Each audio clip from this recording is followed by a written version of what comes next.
Sí, privada. Este, em, He escuchado que enseñar el Dhamma mal es mal karma, ¿verdad? sí, Ahora, es algo claro, muy peligroso, claro, muy peligroso, porque sí, es algo de mucho cuidado y por la razón de que eh, una mala instrucción, una mala enseñanza, le cambia el rumbo a una persona, ¿no? claro. Entonces, está desviando a la persona del destino al cual el Buda quiere que se encamine, ¿no? Claro. Ahora Entonces, en ese sentido, ¿mm? es muy difícil también encontrar un maestro que esté a disposición siempre, ¿verdad? Y también hay compañeros que son muy estudiosos, pero como que nosotros escuchamos de un compañero algo, de otro compañero algo. Entonces nosotros al abrir esta sala, Miguel, Sí, ¿cuál es el rol? ¿Qué deberíamos hacer? ¿Cómo encarar? Porque cuando escuchamos a veces maestros no somos, nos falta vidas, muchas vidas, ¿no? Pero facilitadores es la palabra, y si nos equivocamos, ¿cómo am, armar este plan? a ver, hay diferentes ángulos de la situación, ¿no? El primero que mencionas, vamos a decir que es lo más extremo, ¿no? Es pensar que uno le va a dar una instrucción o una enseñanza que no representa lo que el Buda enseña. Eso es ciertamente no es deseable, eh, pero ahora, por otra parte, hay otro ángulo, y ese es el ángulo, por ejemplo, eh, cuando el Buda habla de cómo selecciona uno a un maestro, ¿no? Y en resumen, porque es un sutto un poco largo, pero en resumen dice que uno tiene que buscar maestros libres de deseo, aversión e ignorancia y convivir con ellos mucho tiempo. Y después de ese largo tiempo, si uno atestigua que no hay o hay pocos signos de deseo, aversión e ignorancia, entonces uno puede poner la fe en ese maestro. Entonces, es un estándar muy alto y está hablando vamos a decir, está hablando a los bhikkhus, está hablando a los monjes, ¿no? Supuestamente las monjas también, las bhikkhunis, ¿no? Ese sería el estándar. Ahora, ¿cuál es la realidad? La realidad es que inclusive en la sangha, eh, muchos maestros no están libres todavía de deseo, aversión e ignorancia. Pero, sin embargo, viven una vida eh, de pureza, una vida moralmente recta, hacen esfuerzo, se comportan adecuadamente, siguen las reglas del Patimokkha, etcétera, etcétera. Entonces, en términos de su virtud, son bastante intachables. Entonces, ahora, ¿quién es para juzgar si tienen o no concentración? Difícil. ¿Y quién también puede juzgar qué tanta sabiduría tienen? También es muy difícil. Eh, pero ciertamente la base de la moral es un buen punto de partida para confiar en un maestro, yo diría, ¿no? Ah, eh, regreso al aspecto de la realidad. La realidad es que existen buenos maestros, pero todavía les falta, ¿no? Todavía les falta en el camino, ¿no? Están en el camino, pero todavía les falta, ¿no? Luego, hay otro sutta muy interesante, ¿no?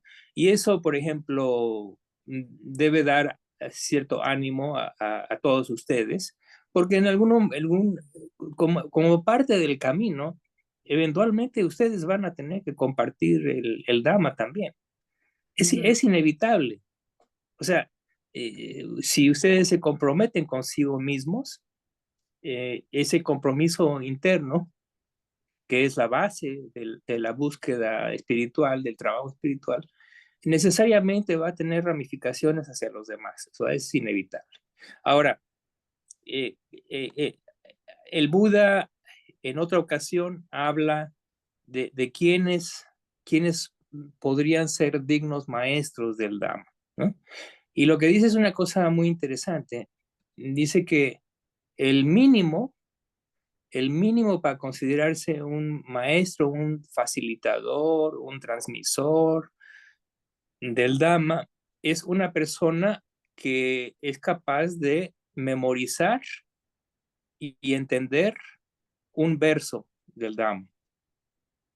Por ejemplo, que una persona memorizara un verso del Dhammapada, por decirlo así, eh, una estrofa, la memoriza, pero y la entiende bien el sentido de lo que se está diciendo.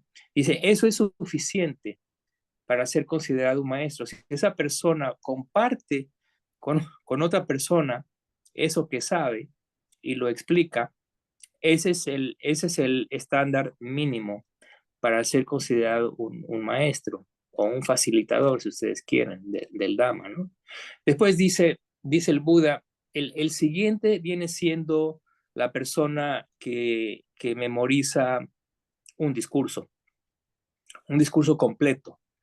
Es decir, la persona memoriza un discurso completo de alguno de los Nikayas, de Diga Nikaya, Majjhima Nikaya, cualquiera de los Nikayas, memoriza un discurso completo. A través de la memorización lo procesa y entonces llega a una aceptación reflexiva de lo que ha memorizado. Es decir, lo memoriza, pero trabaja lo suficiente para darle vueltas y verlo por todos los ángulos, hasta que finalmente esa persona queda complacida con lo que tiene a la mano. Y de hecho es una persona que hace uso de esa enseñanza a medida, por ejemplo, en su meditación, ¿no? Entonces, ahora bien, esa persona, dice el Buda, sería el segundo tipo de maestro. Ya es un maestro de un nivel más alto, ¿no? Después dice el Buda, no una persona que memoriza un discurso, pero una persona que memoriza una sección de algún Nikaya. Por ejemplo, el Majjhima Nikaya se divide en secciones de 10 y después vienen subsecciones de 50, dos de 50 y una de 52, ¿no? Pero antes de eso vienen por secciones de 10. Entonces, el siguiente maestro es el que memoriza 10 sutas en esa colección, por ejemplo, ¿no? Bien, y después, para no hacerles el cuento largo, después tendría el siguiente maestro, sería el que memoriza un Nikaya completo, ¿no? El Majjhima Nikaya completo, que es una proeza de memoria, eh, pero que es posible para algunas gentes. Y de hecho, hay actualmente en el mundo hay monjes y monjas que han memorizado algún Nikaya, ¿no? Y hay pocos que han memorizado todos los Nikayas. Y hay algunos que han memorizado todo el Abhidharma. Creo que hay como 3 monjes actualmente en el mundo que se saben de memoria todo el Abhidharma. Una proeza inconcebible, pero es posible. Dice, ese sería todavía un mejor maestro. Y después dice el Buda, y esto es muy interesante, eh, el siguiente maestro en nivel sería el maestro que domina la primera llana. Es decir, un maestro que domina la primera llana se considera superior al que ha memorizado todo el Abhidharma. Entonces, ese es el siguiente grado de maestro, ¿no? Y sucesivamente, el maestro que domina la segunda, la tercera, la cuarta, y luego los logros inmateriales, ¿no? La esfera del espacio ilimitado, la esfera de la conciencia ilimitada, la esfera de la nada y la esfera de la ni percepción ni no percepción. Y todavía hay más tipos de maestro. El siguiente tipo de maestro es el que ha logrado la entrada en la corriente, ¿no? Y que el primer grado de iluminación, ese es el siguiente maestro. Ahora, un maestro más elevado es el que ha logrado el segundo estadio, después el tercero, y luego el Arahant. Y luego hay distinciones. Dentro de los Arahants están los que han logrado ese estado a través de lo que se llama vipassana a secas, o sea, meramente por trabajo introspectivo.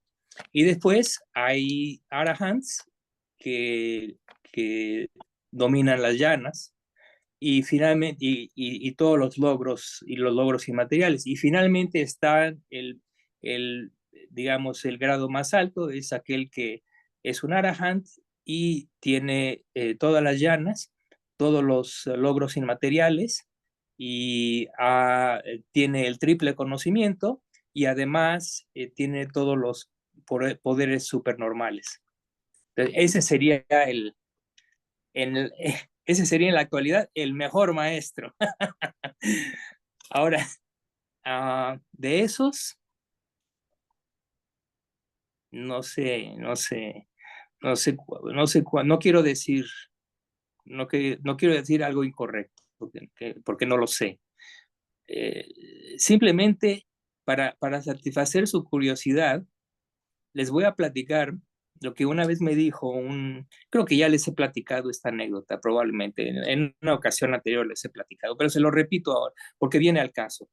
En alguna ocasión estábamos con un maestro tailandés de mucha antigüedad, eh, un, un, un verdadero Tera, una persona que llevaba no sé cuántas décadas ya como monje, cercano a 70 décadas, algo así, ya era un gran anciano, ¿no?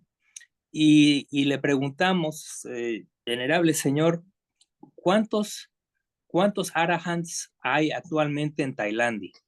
Y esta pregunta yo creo que se la hicimos hace como 20 años.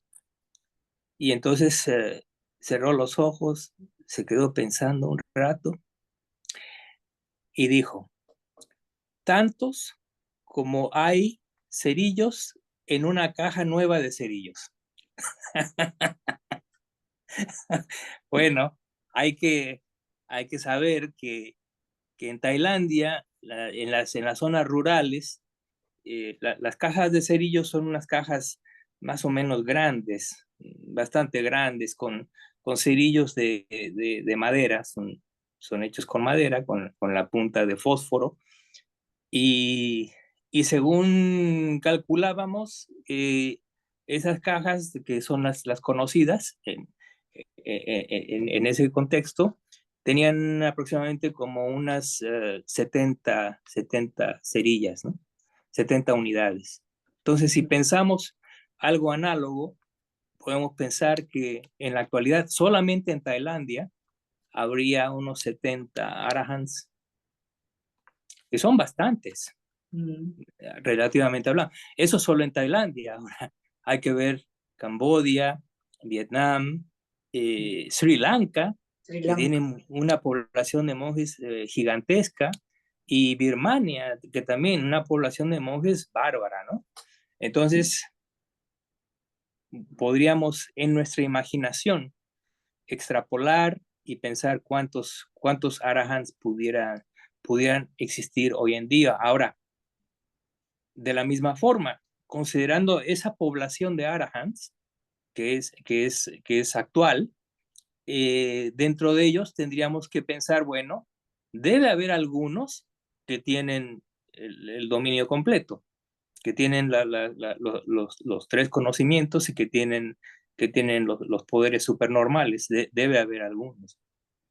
Tal vez no muchos dentro de ese grupo, pero algunos. Y yo creo que hasta ahí sería válido dejar a la imaginación, ¿no? Eso diría yo.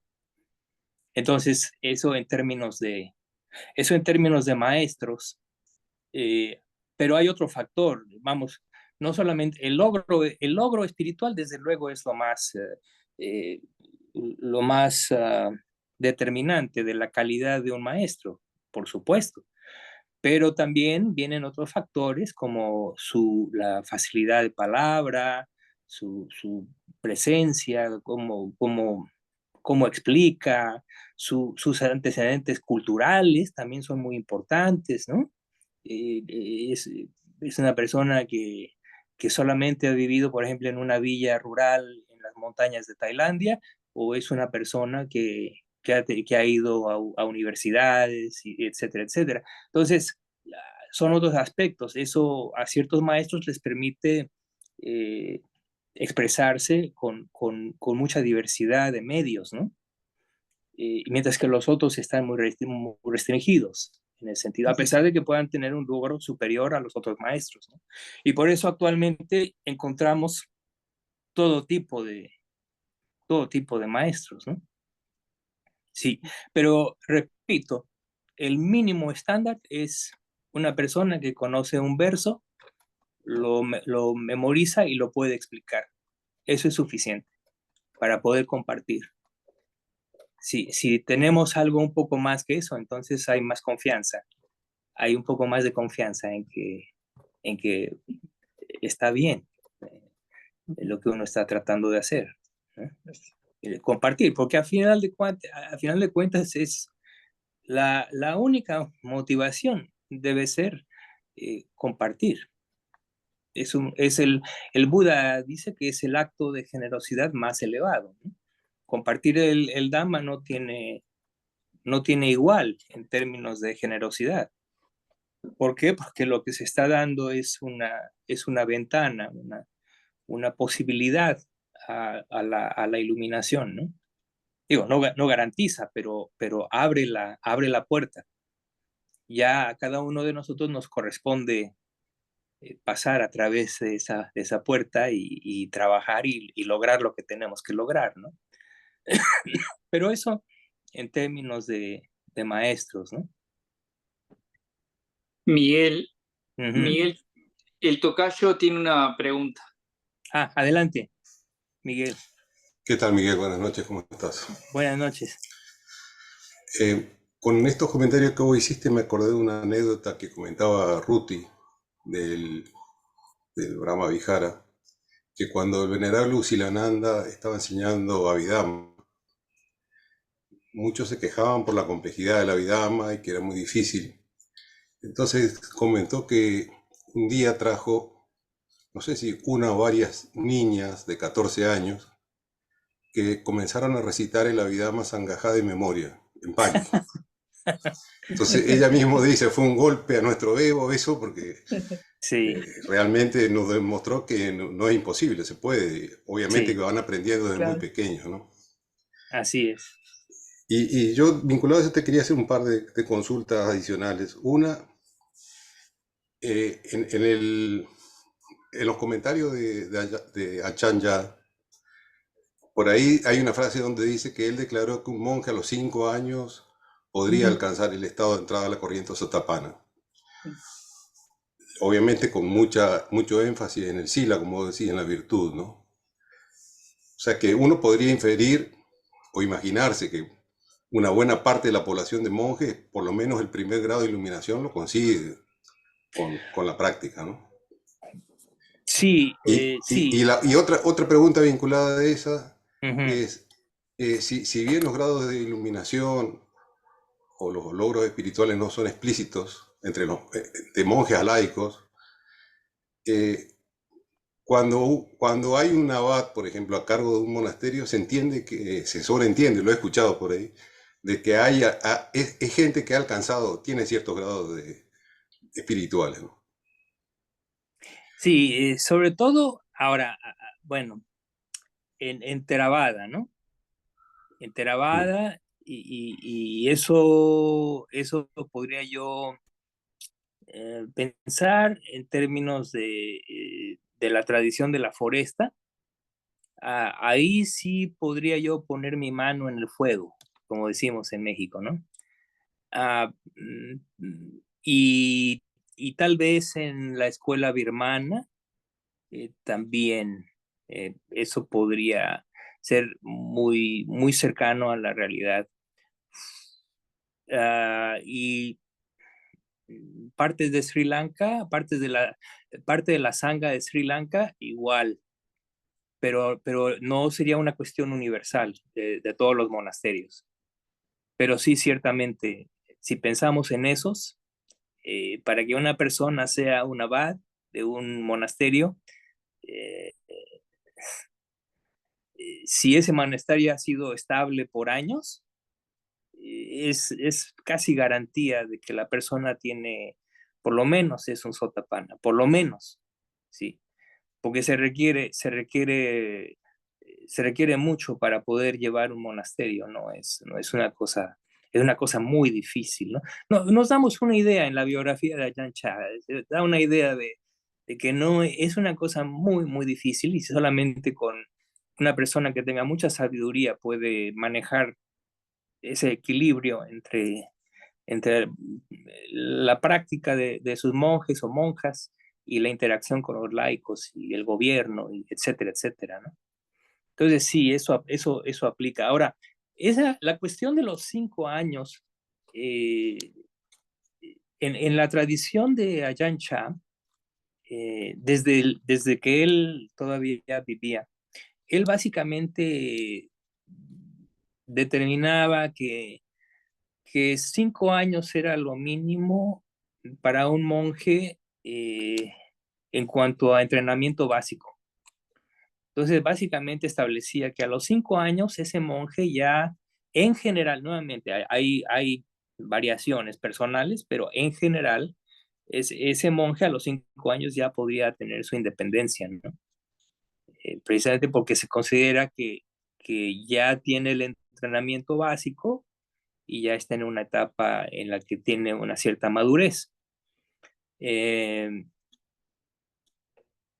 Sin embargo, yo diría que realmente, por lo que he visto en mi vida, y también hablo a título personal, pienso que 5 años todavía no es suficiente, en general, para realmente estar bien asentado. Creo que 10 años un monje de 10 años es algo muy sólido, ¿no?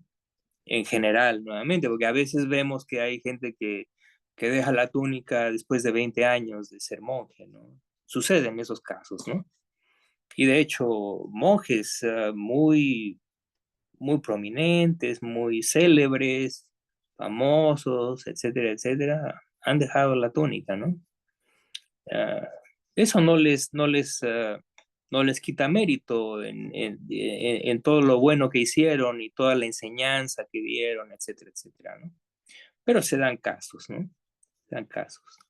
Y 5 años, nuevamente, en la tradición de la foresta, y si es Ajahn Chah, muy buena probabilidad de que sea un sotapanna. Buena probabilidad. Ahora, hay que mencionar también otra cosa. Es interesante porque también esta es una discusión que yo tuve mucho con diversos maestros en la tradición de la foresta, y muchos de ellos aseguraban que parece ser que hay, en términos de población, en términos poblacionales, hay más sotapannas laicos que monjes.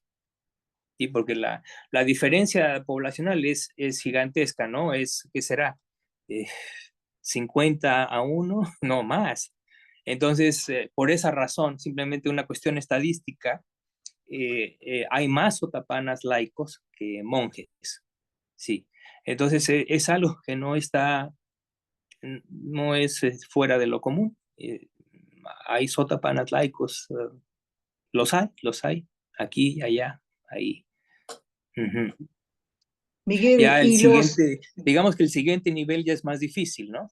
Es como una pirámide, ¿no? La base es muy grande y luego Sakadagamis, los que retornan solo una vez más, hay menos. Anagamis hay menos. Entonces, pero los hay todavía. Claro. Uh-huh. Okay. Y en cuanto a las paramis o paramitas, el sotapanna, porque es difícil, ¿no? Nosotros un día tenemos paciencia, un día renunciamos a algo, otro día volvemos, somos muy generosos, tenemos paciencia, después la perdemos. ¿Cómo es ahí? Después que logran las paramis, ¿no vuelve atrás? ¿O No. El desarrollo de las paramitas no es una medida no es un estándar de, del logro de la iluminación. Es algo diferente. El estándar lo establece el Buda clarísimamente, ¿no? En innumerables suttas, ¿no? El estándar es los encadenamientos que se han dejado atrás. Eso es lo que determina los logros de la iluminación en los diferentes niveles, ¿no? En el primer nivel se dejan atrás tres encadenamientos. El segundo nivel no se abandona ninguno, pero se debilitan mucho el encadenamiento del deseo sensorial y de la aversión. El tercer nivel se deja atrás el encadenamiento de la aversión y del deseo sensorial. Ya los tres anteriores habían sido dejados y solo le quedan al Anagami 5 encadenamientos llamados superiores.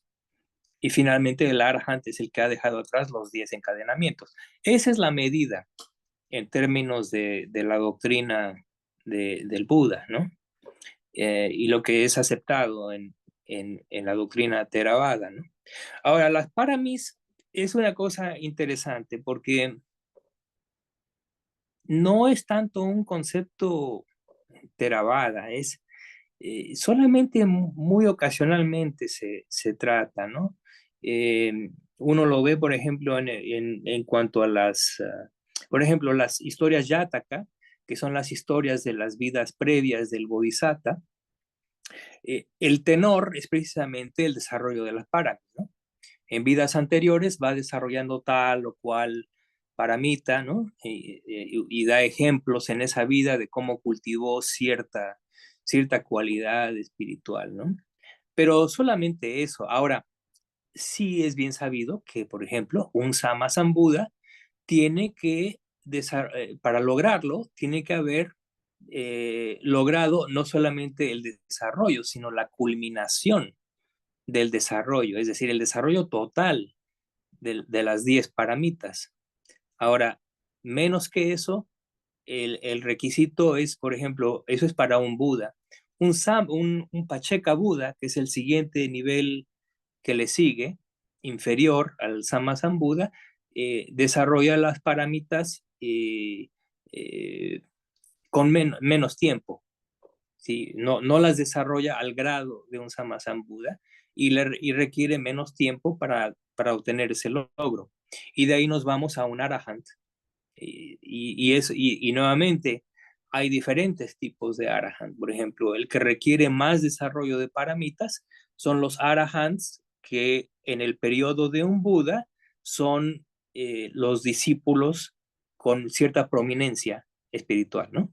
Por ejemplo, en el Buda de nuestra época, Sariputta fue el discípulo con mayor prominencia en cuanto a sabiduría, ¿no? Moggallana fue el monje de mayor prominencia, discípulo del Buda Sakyamuni, que era de mayor prominencia en poderes supernormales. Y así, ¿no? Toda una gama de discípulos más prominentes de un Buda. Esos requieren de un mayor desarrollo de paramitas que un Arahant ordinario, ¿sí?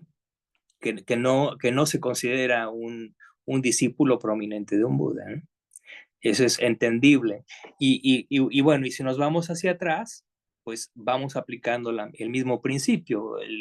Los anagamis requieren de menos desarrollo de las paramitas que un arahant. Y nos vamos hacia atrás, ¿no? El Sotapanna, por ejemplo, el primer estadio de iluminación, ha desarrollado las paramitas en gran medida, ciertamente, pero todavía tiene que trabajar, para su desarrollo, ¿no? Sin embargo, sin embargo, ese desarrollo ya no es muy largo. Como dice el Buda, si ese individuo, ya sea hombre o mujer, es negligente, a lo más tiene que regresar 7 veces más a la existencia, ¿no? Y durante ese periodo de 7 vidas es cuando termina su desarrollo de paramitas, que correspondería al nivel de Arahant. Y así es como funciona, ¿no?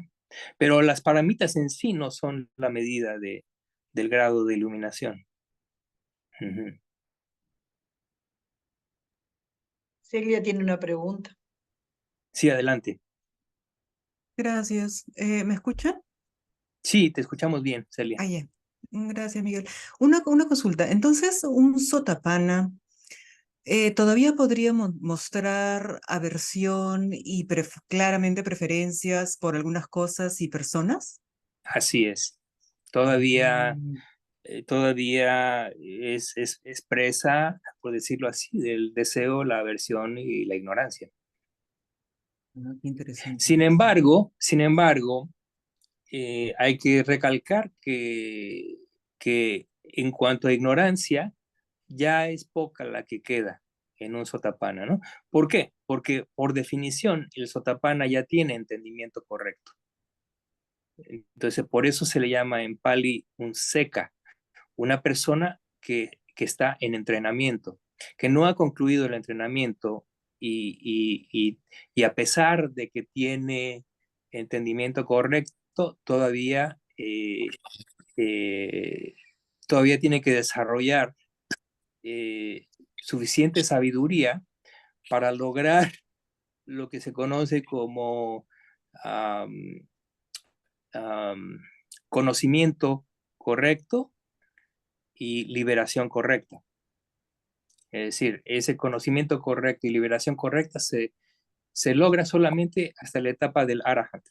El Arahant ya no posee el noble óctuple sendero. El Arahant posee el noble 10º sendero, porque es el óctuple sendero adicionado con conocimiento correcto y liberación correcta. Y generalmente ese conocimiento correcto es precisamente el triple conocimiento, el llamado triple conocimiento. El tercero de los triples conocimientos es el conocimiento de la destrucción de las corrupciones. El Arahant es el que constata finalmente la destrucción completa e irreversible de las corrupciones. El Sotapanna todavía expresa de esas cosas, todavía tiene deseo de existencia, todavía tiene aversión, es decir, todavía está inmaduro, por decirlo así, ese Sotapanna, ¿no? Pero esa persona es noble y es completamente diferenciada de una persona ordinaria porque tiene entendimiento correcto. Tiene el entendimiento correcto, sí. Y una consulta, no me quedó claro, dices que cuando un Arahant tiene 10 logros, aparte Sí, de los 8, y el conocimiento correcto no es como sabiduría correcta, que es parte del noble óctuple sendero, ¿o no es así? Me estoy confundiendo. una cosa es lo que llamamos entendimiento correcto. El entendimiento correcto es el primer factor del noble óctuple sendero, ¿sí? Y hay muchas formas de explicarlo, pero en resumen, lo que significa es el entendimiento de las 4 nobles verdades. Una definición muy sencilla, muy sencilla. Eso es el entendimiento correcto, samadhi.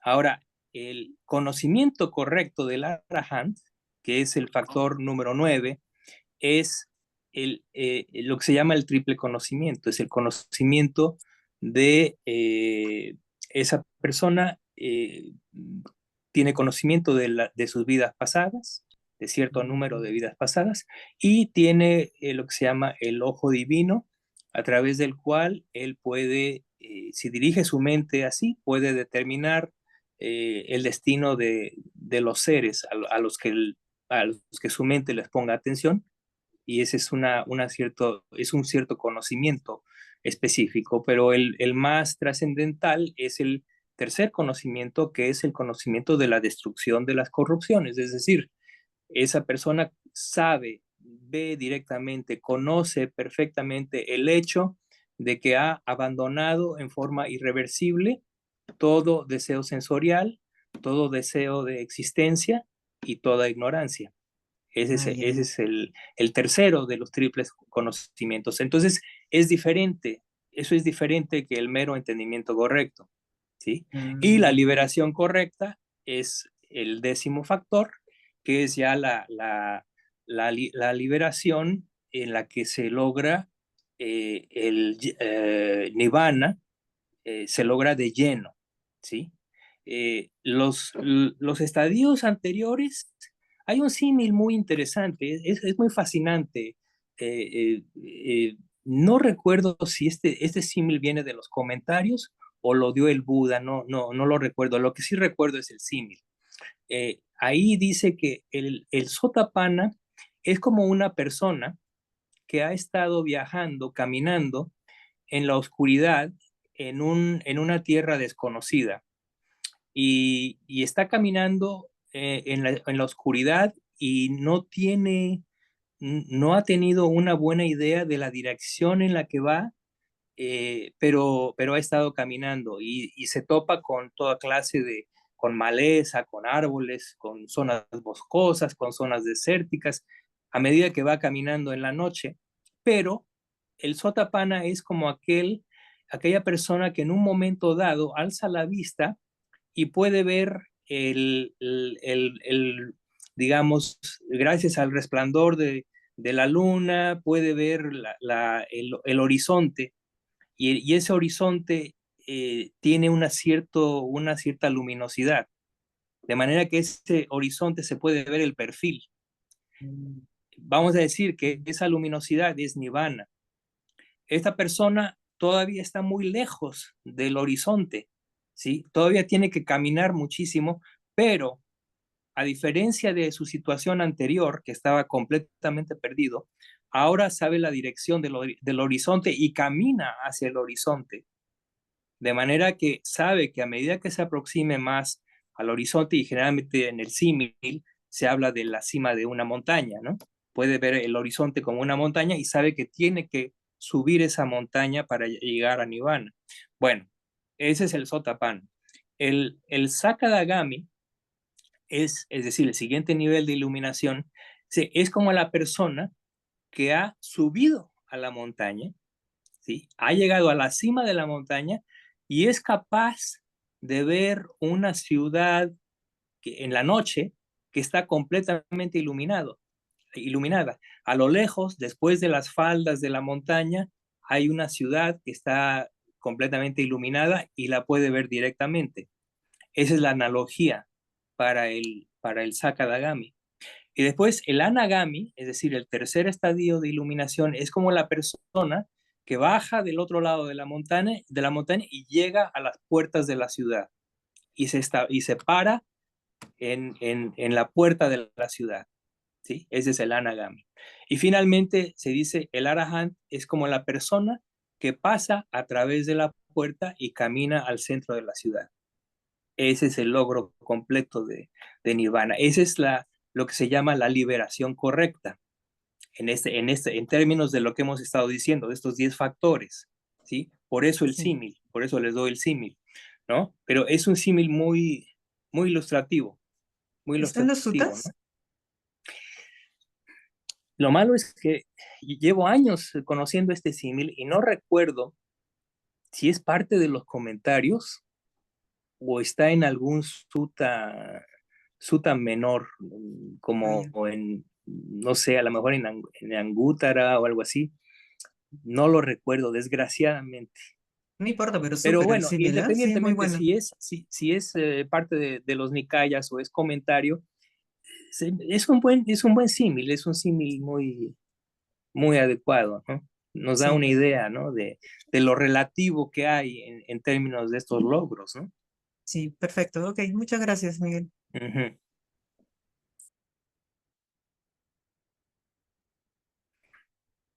Ahora, hay una cosa interesante también, ya que estamos en este tema, y esto lo he oído de maestros, de monjes, supuestamente muy avanzados, ¿no? Ellos dicen que, por ejemplo, en hasta el grado de anagami, perdón, el anagami ya es incapaz por ejemplo, de tener relaciones sexuales. Ya es incapaz. Eso ya no sucede. Lo ha dejado completamente atrás. Pero todavía en el nivel el segundo nivel de la iluminación, en el Sakadagami, el que regresa solamente una vez más, según me platicaban, son aproximadamente 50% son célibes, son ya completamente célibes, y 50% todavía, por ejemplo, son gente que puede estar casada, tener matrimonio. Y el Sotapana, igual, hay diversos tipos, ¿no? Y algunos todavía están casados, tienen relaciones sexuales, no necesariamente tienen que ser célibes, ¿no? Claro, en el caso de los sotapanas monásticos, monjes y monjas, ahí no hay posibilidad, ¿no? Entonces, en cierta forma, un sotapana es una persona bastante normal, ¿no? No podemos distinguir mucho de esa persona, ¿no? Una persona ordinaria no podría determinar eso, ¿no?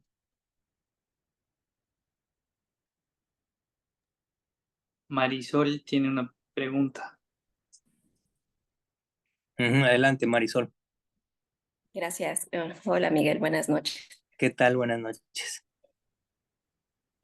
Ahorita lo que comentas, recuerdo que alguna vez leí la historia de una mujer que era sotapana y estaba casada con un cazador, me parece.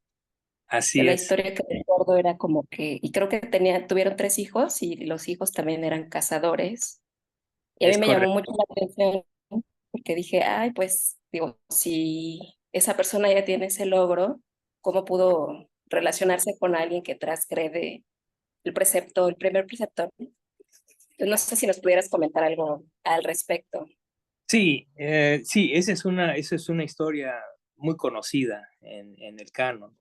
Eh, sí, efectivamente, esta mujer era un sotapán, había logrado el primer estadio de iluminación, y estaba casada con ese era un cazador de profesión, era de lo que dependía su vida y era con lo que soportaba a su familia. Entonces, ahora, yo tengo entendido que ella se tornó en sotapana cuando ya estaba en esa situación, ¿no?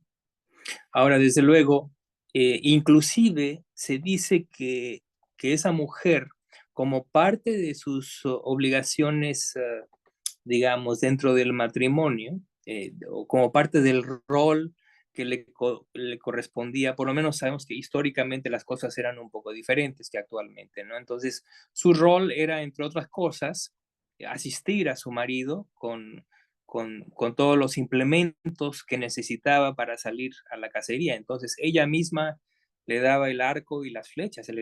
Al final, ¿no? Cuando tenía que salir ya, ella le daba asistencia y le ayudaba con eso, ¿no? Entonces, eso se podría interpretar como una condonación de, de matar seres vivientes, ¿no? Pero, pero hay que entender que a final de cuentas, lo que, lo que hace que una cosa sea una transgresión del precepto es la intención.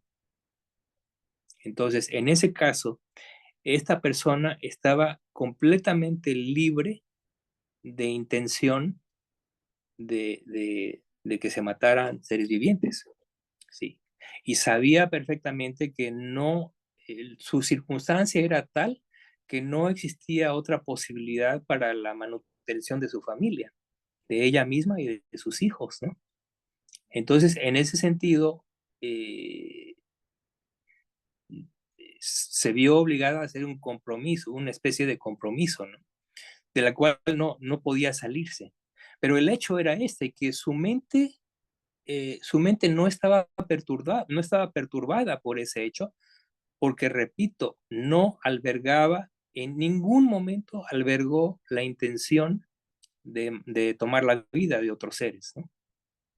Entonces, es un aspecto sutil, sujeto un poquito a debate, si ustedes quieren, pero el punto esencial es la intención. Ella carecía completamente de esa intención. Gracias. Ujú.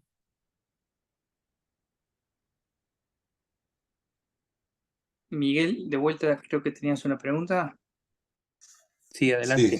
sí, no hay otra pregunta.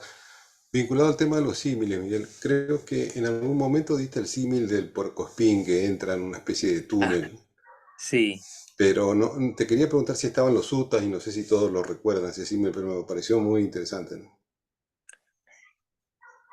ese símil a mí me lo enseñó mi maestro, el venerable Sona, y él lo tuvo que haber tomado de algún texto budista. No, nuevamente es un símil que no recuerdo haber leído, por lo menos en los sutas. Entonces, pudiera estar en alguna historia yataka, o que no las conozco muy bien, o pudiera estar en algún comentario o algo así, ¿no? Pero es un símil muy interesante porque también marca, mm, eso es otro símil para el estado de un sotapana, ¿no?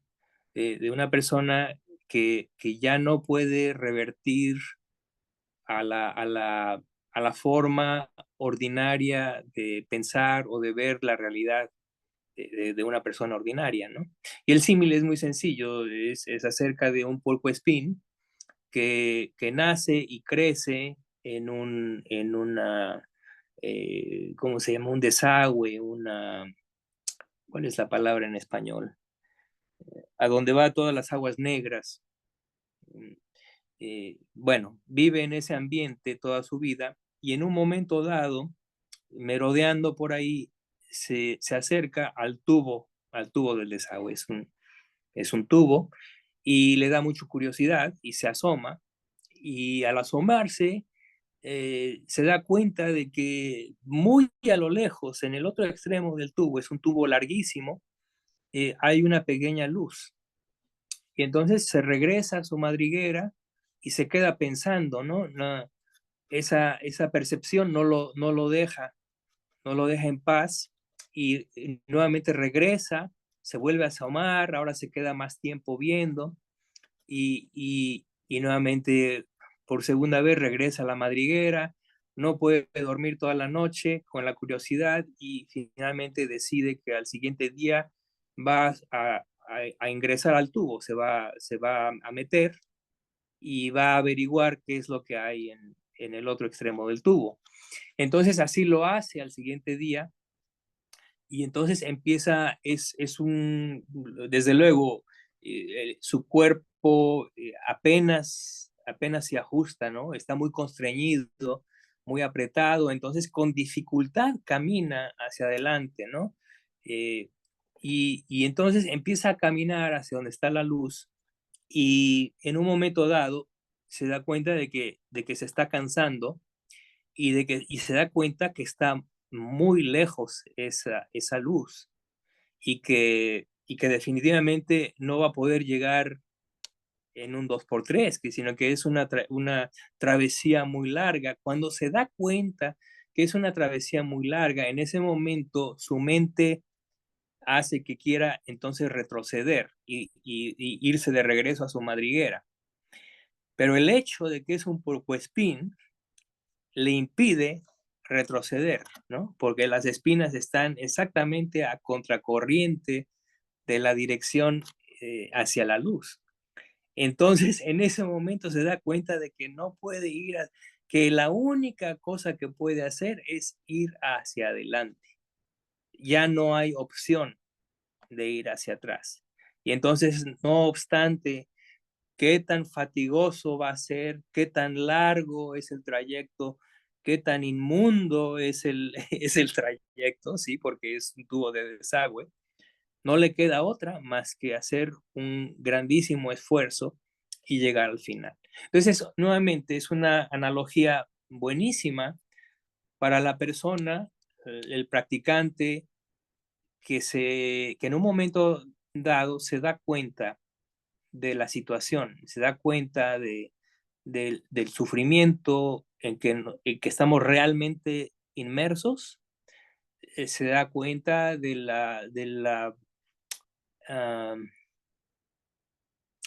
la situación tan difícil que es tener que estar cargando con estos 5 agregados, ve el peligro en esos 5 agregados, ve lo insatisfactorio en ellos y se da cuenta de que ya no puede ignorar ese hecho.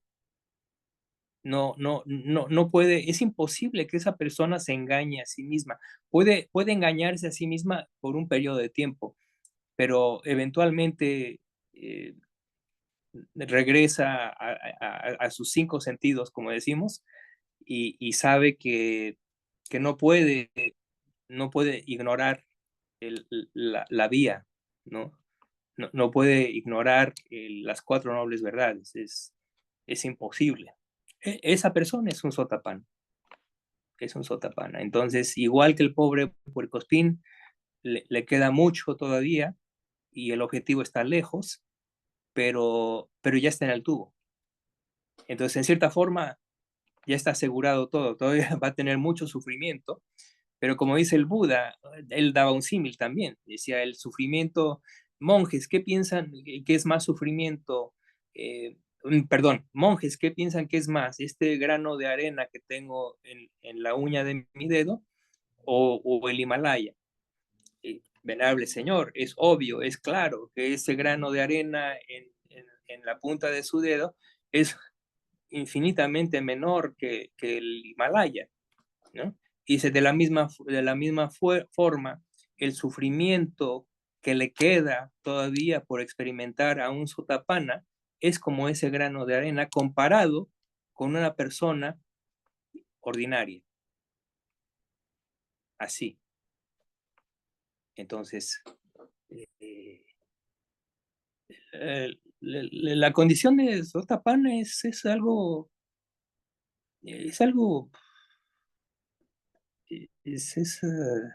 si consideramos todas las vidas que hemos tenido que transcurrir en este largo samsara, es una cosa rarísima, inconcebible, grandiosa, un fenómeno fuera de serie, una cosa inimaginable. El que una persona sea un sotapán es una cosa muy difícil, muy difícil. Sí. Ahora, hay otra cosa. Dejemos el sotapana. Simplemente el escuchar la palabra del Buda, el escuchar la enseñanza, el aprender acerca de las 4 nobles verdades, simplemente escuchar la palabra Buda es una cosa rarísima, dificilísima en términos del contexto universal, del pasado, presente y futuro. Entonces, en ese sentido, ciertamente, todos los que estamos tratando de practicar el Dhamma, que nos acercamos al Dhamma, lo estudiamos, meditamos, etcétera, queremos cada vez aprender más, estamos en una situación increíblemente favorable, porque está uno ya falta poco, hablando relativamente, falta poco. Falta mucho, sí, falta mucho, pero falta poco. Así es. Bueno, yo creo que ese es un buen momento para concluir la reunión. Hablamos de muchas cosas y espero que mantengan lo importante es mantener el entusiasmo, ¿no? Hacer el esfuerzo y entender que los altibajos de la vida son parte de, piensen en el puercoespín, tenemos que, si muchos de nosotros estamos en el tubo, si ese es el caso, entonces tenemos que soportar muchas cosas, pero vale la pena seguir caminando. Un En la último medida de comentario, nuestras Miguel. posibilidades. Un último comentario. Entre los países que mencionaste, no mencionaste Malasia, y tengo entendido que Malasia también es un país budista con Sí, muchos practicantes, ¿no? Sí, de hecho, yo... Incluso había escuchado que hay grupos de Sotapara que se dedican a intercambiar o leer sutas. Sí, creo que sí, de Malasia hay una referencia, ¿no? sí, efectivamente, Malasia tiene muy buenos practicantes. Yo sé personalmente que hay un maestro muy, muy bueno, Theravada, porque conozco a su alumno, ¿no? Entonces sí, efectivamente, son también una pequeña potencia, por decirlo así, en Theravada, sí, así es. Bueno, fue un gusto estar con ustedes y les deseo, como siempre, lo mejor, mucho éxito en su práctica y que logren todo lo que sea posible lograr lo más rápido posible. Que estén bien. Gracias, Miguel. Gracias a Gracias. todos. Gracias. Miguel. Muchas gracias. Chao, Muchas todos. gracias, Miguel. Gracias, Gracias. Que Miguel, estén gracias bien. a todos. Adiós. Adiós.